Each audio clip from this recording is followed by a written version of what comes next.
the digital world a realm of endless possibility. But lurking in the shadows, a figure emerges. His name? Kevin Mitnick. Once the world's most wanted hacker, Mitnick's playground was the complex networks of corporate giants. He navigated digital fortresses with ease, leaving a ripple of disruption. His exploits were legendary, feared in corporate boardrooms. This is the rise and fall of Kevin Mitnick.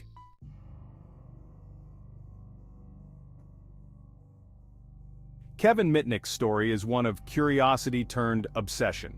From a young age, Mitnick displayed a natural talent for technology. His fascination evolved into a passion for exploring hidden pathways. What began as harmless pranks soon escalated into daring exploits.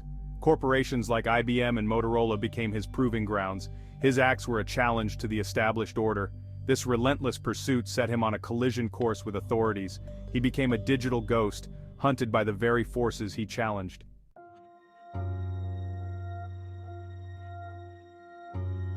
The 1970s were a different digital landscape. For young Kevin Mitnick, these machines held an irresistible allure. The power to manipulate systems awakened a sense of control. Mitnick's early hacking began with a telephone system. Phreaking involved manipulating phone lines to make free calls. Armed with a library book, Mitnick mastered phone networks. He reveled in the challenge, the thrill of outsmarting the system. It hinted at a deeper talent for exploiting vulnerabilities.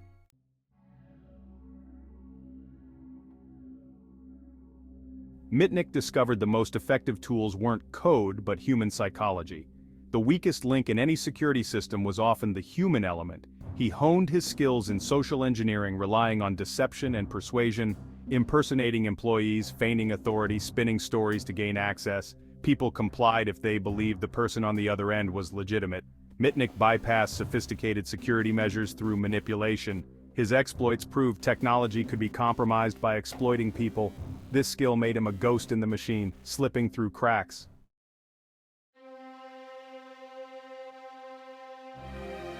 Mitnick's bolder exploits garnered serious attention. Authorities recognized the threat posed by this young hacker. In 1988, the FBI raided his apartment. His arrest for hacking Digital Equipment Corporation was a stark warning. Yet, the allure of the challenge proved too strong to resist. Mitnick's desire to push boundaries outweighed fear of repercussions. He was a digital Icarus, drawn to the sun despite the warnings. His arrest fueled his ambition, setting the stage for more daring exploits.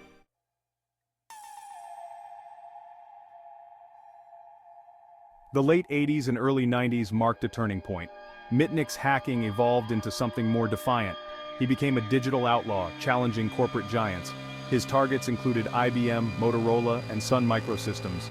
Mitnick's exploits became bolder, his methods more sophisticated. He moved like a phantom, leaving breached firewalls in his wake. Each hack was a victory, a testament to his skill. He became a legend, inspiring both admiration and fear.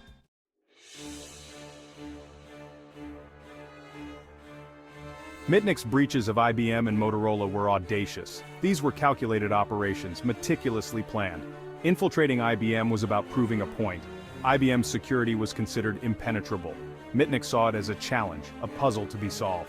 He gained access to IBM's internal network, downloading proprietary code. The breach exposed vulnerabilities in even the most secure systems. His intrusion into Motorola's network was equally audacious.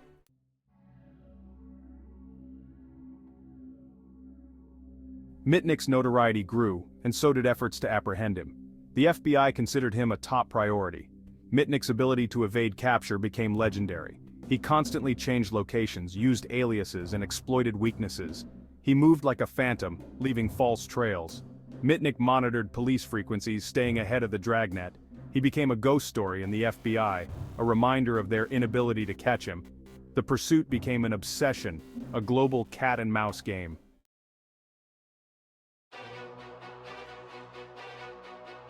The relentless pressure from law enforcement took its toll.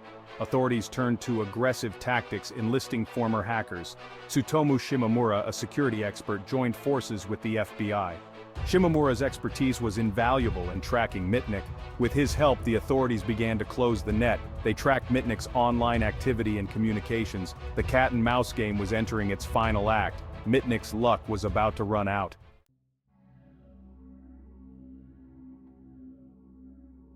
By 1994, Mitnick was a ghost with a bounty. The FBI intensified their efforts to bring him to justice. Shimomura became instrumental in the hunt. Driven by a personal vendetta, he worked tirelessly with the FBI. They set a digital honeypot to lure Mitnick in. The bait was irresistible for someone like Mitnick. Shimomura and the FBI waited, monitoring their digital snare. It was only a matter of time before Mitnick took the bait.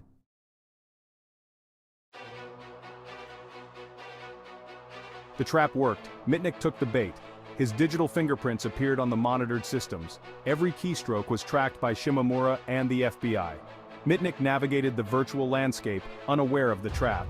The roles had been reversed. Mitnick was now the hunted. The digital world became a battleground. The FBI, armed with real-time data, closed in. The digital chase was nearing its end.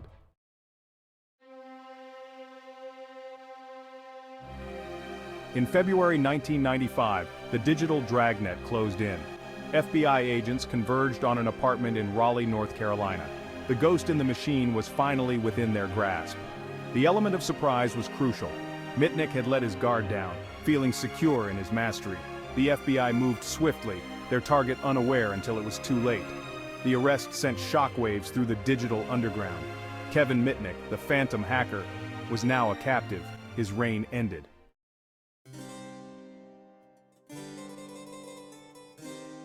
Mitnick's arrest marked the beginning of a legal saga that would captivate the nation and further solidify his status as a cultural icon. The trial, dubbed by some as the trial of the century, became a public spectacle, a real-life courtroom drama that pitted the government against a man who had become a folk hero to some and a dangerous criminal to others.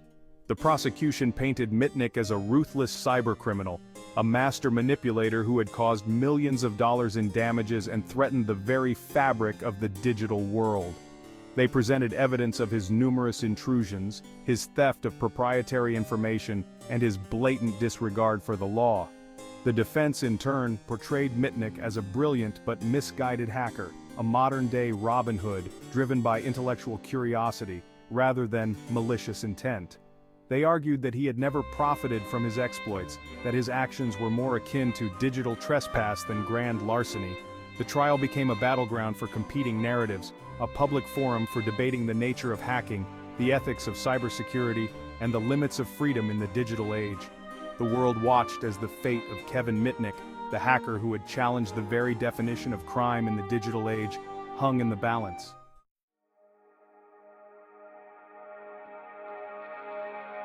Section 1. Digital Exile, Life Behind Bars. The clang of the cell door echoed, marking the beginning of Kevin Mitnick's new reality.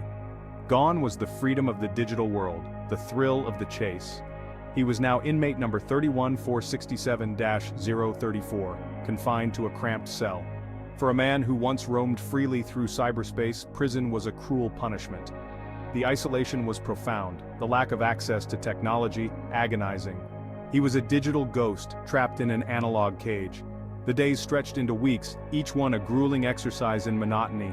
Time now crawled by at an agonizingly slow pace.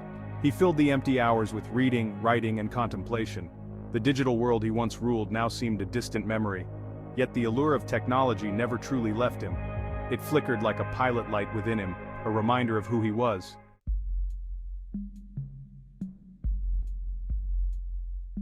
Section 2. The Hacker's Paradox. Mitnick's imprisonment sparked a fierce debate about hacking and the adequacy of existing laws. His supporters argued he was a non-violent offender driven by curiosity rather than malice.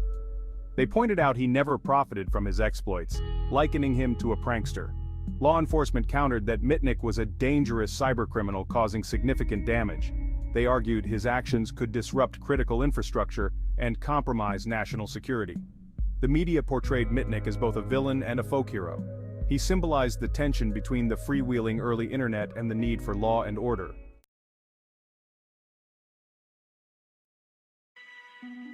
Even as he served his sentence, Mitnick's story took an unexpected turn. While in prison, he began to receive letters from people who saw him not as a criminal, but as a brilliant mind who had simply strayed from the path. These letters, filled with words of encouragement, support, and even job offers, sparked a flicker of hope within him. He began to understand the impact his actions had had, both positive and negative.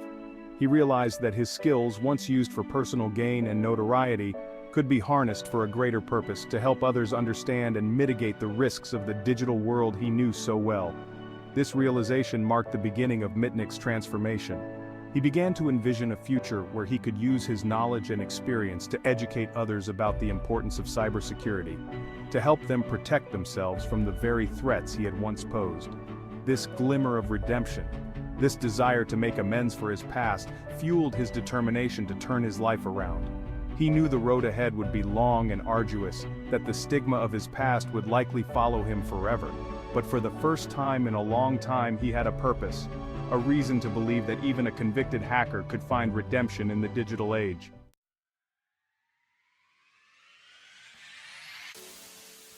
Released from prison in 2000, Mitnick emerged a changed man. The digital outlaw, once a symbol of reckless hacking, was gone. In his place stood a staunch advocate for ethical hacking and responsible security practices. He embraced the opportunity to share his knowledge, to educate the world on the vulnerabilities he knew so well. Mitnick's transition from hacker to security consultant was as unlikely as it was successful. He leveraged his notoriety, his deep understanding of hacker mentality, to help organizations strengthen their defenses. He became a sought-after speaker, his presentations a blend of technical expertise and captivating storytelling, drawing crowds eager to learn from the master himself. His company, Mitnick Security Consulting, became a testament to his transformation. He and his team, composed of former hackers and security experts, offered penetration testing, vulnerability assessments, and security awareness training, helping organizations identify and mitigate risks before they could be exploited. The irony wasn't lost on anyone, least of all Mitnick himself. The skills that once made him a threat were now his greatest assets, used to protect rather than exploit. He had become the very thing he once defied, a guardian of the digital realm, albeit one with a unique perspective on the enemy's tactics.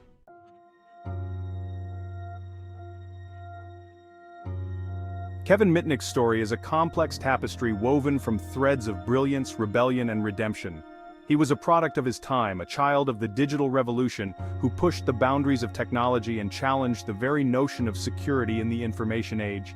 His exploits, while ethically questionable, forced the world to confront the vulnerabilities of an increasingly interconnected world. He exposed weaknesses in systems, revealed the power of social engineering, and demonstrated the need for robust cybersecurity measures. His legacy is a mixed bag. To some, he remains a criminal, a symbol of the dangers lurking in the digital shadows. To others, he is a folk hero, a digital David who challenged corporate Goliaths and exposed the flaws in their seemingly impenetrable systems. Regardless of perspective, there's no denying the impact he has had on the world of cybersecurity. His story serves as a cautionary tale, a reminder that no system is foolproof, and that the human element will always be the weakest link in any security chain.